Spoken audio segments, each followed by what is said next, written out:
اعوذ باللہ من الشیطان اللعین الرجیم بسم اللہ الرحمن الرحیم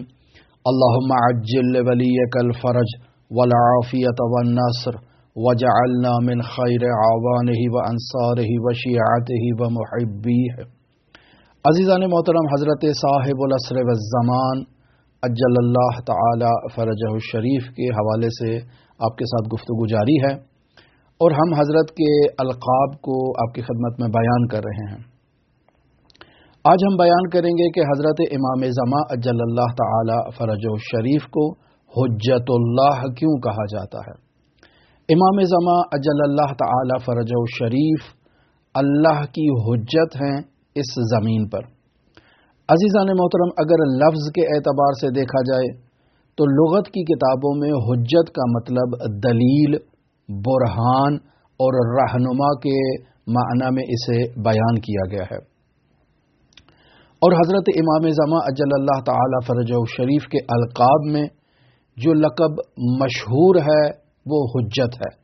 یعنی روایات میں اور دعاؤں کی کتابوں میں حضرت کو حجت کہہ کر مخاطب قرار دیا گیا ہے۔ اور ہم پہلے اس مطلب کو بیان کر چکے ہیں آپ کی خدمت میں کہ انبیاء اور انبیاء کے اوصیاء، رسول خدا اور حضرات ائمہ معصومین علیہم الصلاۃ والسلام کے بعض القاب مشترک ہیں۔ ان مشترک القاب میں سے ایک لقب یہی حجت ہے، یعنی اللہ کے تمام انبیاء اور تمام انبیاء کے اوصیاء، سیما حضرت خاتم الانبیاء محمد مصطفیٰ صلی اللہ علیہ وآلہ وسلم اور ان کے 12 اوصیاء اس قانون سے مستثنی نہیں ہیں، یعنی سب کے سب اللہ کی حجت ہیں اس زمین پر، اور اللہ نے ان انبیاء کے ذریعے سے، ان انبیاء کے اوصیاء کے ذریعے سے، خاتم الانبیاء کے ذریعے سے اور خاتم الانبیاء کے اوصیاء کے ذریعے سے اپنے بندوں پر اپنی حجت کو تمام کر دیا ہے۔ لہذا زمین پر حجت الہی کا ہونا ضروری ہے، اور زمین کبھی بھی حجت الہی سے خالی نہیں ہو سکتی ہے۔ بس اس اعتبار سے حجت ایک مشترک لقب ہے جو تمام انبیاء اور تمام انبیاء کے اوصیاء میں پایا جاتا ہے، لیکن حضرت امام زمان اجل اللہ تعالی فرجہ الشریف کے لیے یہ لقب خاص ہے، اور خاص ہونے کی بنیادی وجہ یہ ہے کہ اللہ کی سلطنت اپنی آخری حجت سے اس زمین پر باقاعدہ قائم ہوگی، یعنی اسلامی گلوبلائزیشن کا جو نظریہ ہے اور اس دنیا پر عالمی اسلامی حکومت کہ جہاں کفر کا خاتمہ ہو، صرف اسلام کا بول بالا ہو اور اللہ کا حکم اسلامی قوانین کے تحت اس زمین پر نافذ ہو، تو اللہ تبارک و تعالی کی یہ عالمی حکومت اس زمین پر حضرت امام زمان اجل اللہ تعالی فرجہ الشریف کے ذریعے سے قائم ہوگی۔ اس وجہ سے حضرت امام زمان کو حجت کہا جاتا ہے۔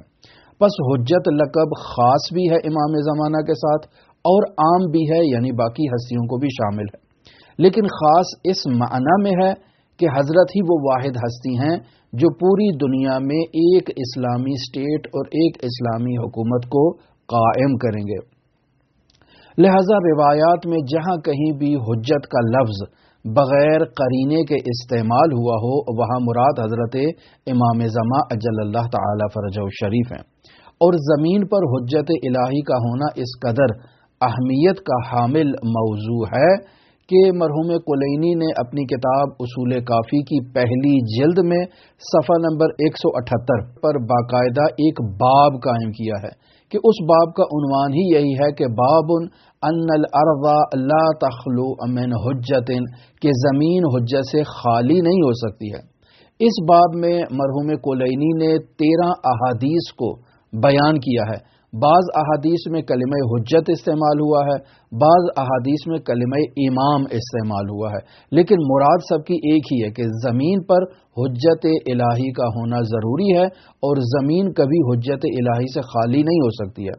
اسی باب کی 9ویں حدیث کو میں آپ کی خدمت میں نقل کرتا ہوں، جسے امام علی النقی علیہ الصلاۃ والسلام سے نقل کیا گیا ہے۔ بیان ہوتا ہے کہ ان الارض لا تخلو من حجت، کہ بے شک زمین کبھی حجت سے خالی نہیں ہو سکتی، وانا واللہ ذالک الحجہ، اور اللہ کی قسم میں وہ حجت ہوں، یعنی امام اپنے زمانے میں اپنے شیعوں کو یہ بیان کر رہے ہیں کہ زمین کبھی حجت سے خالی نہیں ہو سکتی ہے، اور اس دور میں وہ اللہ کی حجت ہوں جو اس زمین پر قائم ہے اور موجود ہے۔ اسی طرح مرحوم قلینی اصول کافی جلد نمبر 1 صفحہ نمبر 179 پر یہاں ایک باب قائم کر رہے ہیں، اور باب کا عنوان بھی یہی ہے کہ زمین پر اگر صرف 2 افراد باقی رہ جائیں، تمام بشریت ہلاک ہو جائے، تو ان 2 افراد میں سے بھی ایک کا امام ہونا ضروری ہے، یا وہ پہلا امام ہوگا یا وہ دوسرا امام ہوگا، لیکن ان 2 میں سے ایک اللہ کی حجت ہوگی زمین پر۔ باب کا عنوان کیا ہے؟ باب انہ لو لم یبق فی الارض الا الرجلان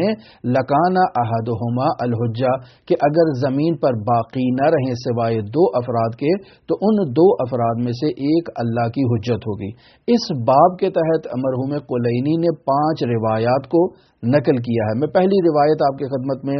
نقل کرتا ہوں جو ٹائٹل سے بالکل مطابقت رکھتی ہے کہ امام جعفر صادق علیہ الصلوۃ والسلام ارشاد فرماتے ہیں کہ لو لم یبق فی الارض الا اثنان، کہ زمین میں اگر باقی نہ رہیں سوائے 2 افراد کے، لکانا احدہما الحجہ، تو ان 2 افراد میں سے ایک حجت ہوگی۔ پس عزیزان محترم، امام زمان اجل اللہ تعالی فرجہ شریف کے القاب میں سے ایک لقب حجت ہے۔ ایک روایت داؤد بن قاسم کی میں پہلے بھی آپ کی خدمت میں بیان کر چکا ہوں، آج پھر دوبارہ مناسبت کی وجہ سے اس روایت کو آپ کی خدمت میں بیان کرتا ہوں۔ مرحوم قلینی کتاب ہے اصول کافی جلد نمبر 1 ہے، صفحہ نمبر 328 ہے اور حدیث نمبر 13 ہے۔ یہاں داؤد بن قاسم سے امام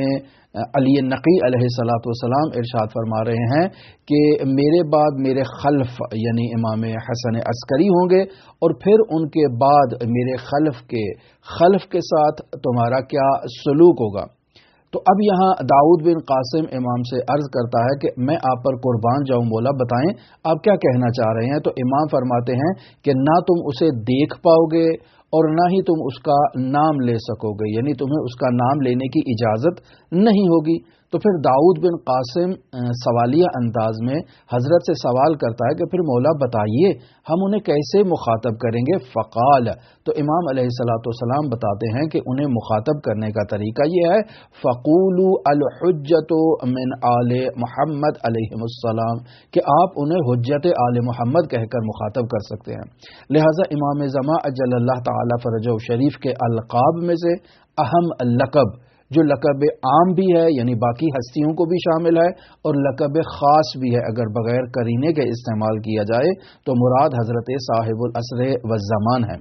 لہذا عزیزان محترم، مرحوم شیخ عباس قمی رحمۃ اللہ علیہ منتہی الاعمال جلد نمبر 2 صفحہ نمبر 287 پہ باقاعدہ اس نقطے کو بیان کرتے ہیں کہ حضرت امام زمان اجل اللہ تعالی فرجہ شریف کی انگوٹھی کا جو نقش ہے اس پر بھی یہی لکھا ہوا ہے کہ انا حجت اللہ، کہ میں اللہ کی حجت ہوں۔ تو حضرت امام زمان اجل اللہ تعالی فرجہ شریف کے القاب میں سے ایک نہایت اہم لقب جو ہے وہ حجت ہے، اور بیان ہوا کہ یہ لقب عام بھی ہے یعنی باقی تمام انبیاء اور تمام انبیاء کے اوصیاء سیما خاتم الانبیاء اور خاتم الانبیاء کے اوصیاء کو بھی شامل ہے، چونکہ حجت کا مطلب ہے دلیل، حجت کا مطلب ہے برہان، حجت کا مطلب ہے رہنما۔ پس تمام انبیاء اور ان کے اوصیاء اللہ کی دلیل ہیں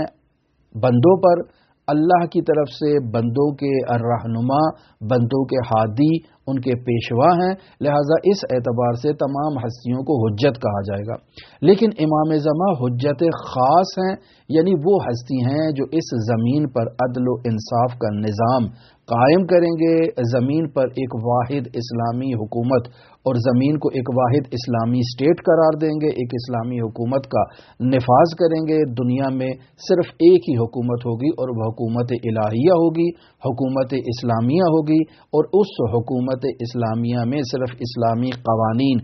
جاری ہوں گے۔ لہذا اسلامی گلوبلائزیشن کا جو نظریہ یا اسلامی عالمی حکومت کا جو نظریہ بیان کیا جاتا ہے شیعیان حیدر کرار سے، وہ امام زمان اجل اللہ تعالی فرجہ شریف سے متعلق ہے، ان کے عالمی قیام سے متعلق ہے۔ لہذا اس اعتبار سے جہاں کہیں بھی روایات میں حجت کا کلمہ بغیر قرینے کے استعمال ہو، وہاں مراد امام زمان اجل اللہ تعالی فرجہ شریف ہیں۔ لہذا حضرت امام زمان کو حجت آل محمد کہہ کر مخاطب کرنا چاہیے۔ ہماری دعا ہے کہ خداوند متعال